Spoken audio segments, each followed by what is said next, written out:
सीतामढ़ी जिले में एक ईआरओ ने, चुनाव अधिकारी ने बीएलओ को शो कॉज नोटिस दिया था।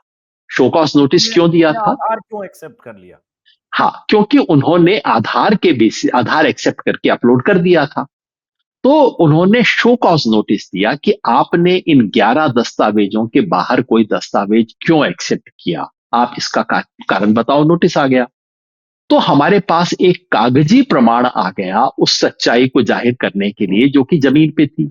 और हमारे पास दर्जनों गवाह थे जो कि बाकायदा एफिडेविट दिया। 24 लोगों ने आज एफिडेविट दिया कि हम 65 लाख में थे, हम गए, हमने अपना आधार दिया और वो अस्वीकार कर दिया गया। पार्टी के नेताओं ने बताया, लिख के, चिट्ठी लिख के कि हम गए, फलां अफसर से मिले, उसने हमें स्पष्ट बताया।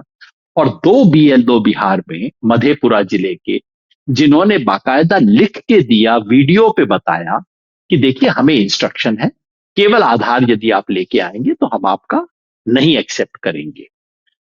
ये सारे प्रमाण जब आज हमने कोर्ट के सामने रखे, तब जाके बाजी पलटी और कोर्ट ने कहा कि भाई ये तो मामला गड़बड़ है, ये जो हो रहा है ये तो, हमने कहा है तो कोर्ट के आदेश की अवमानना है, बिल्कुल खुल्लम तौर पे।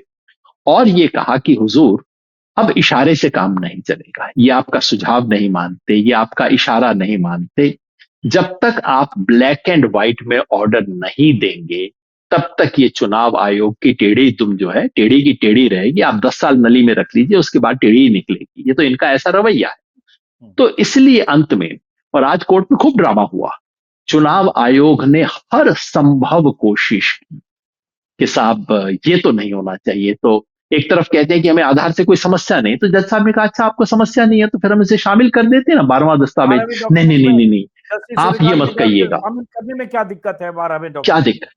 फिर इन्होंने कहा हर तरह चुनाव, मतलब यहां तक थी कि ऑर्डर पास होने के बाद जब हमारे वकील ने कहा कि इस ऑर्डर को चुनाव आयोग को कहिए कि इसको पब्लिसाइज करना चाहिए ताकि जनता को पता लगे, तो चुनाव आयोग के वकील ने सुप्रीम कोर्ट में खड़े होकर कहा कि नहीं नहीं, हमें आदेश को पब्लिसाइज करने की कोई आवश्यकता नहीं है। तो हमारे वकील ने कहा गजब है भाई, ये तो आप सुप्रीम कोर्ट में खड़े होकर ये कह रहे हैं कि सुप्रीम कोर्ट के आदेश को आप जनता के सामने नहीं लेके जाएंगे। यहां तक बात पहुंची।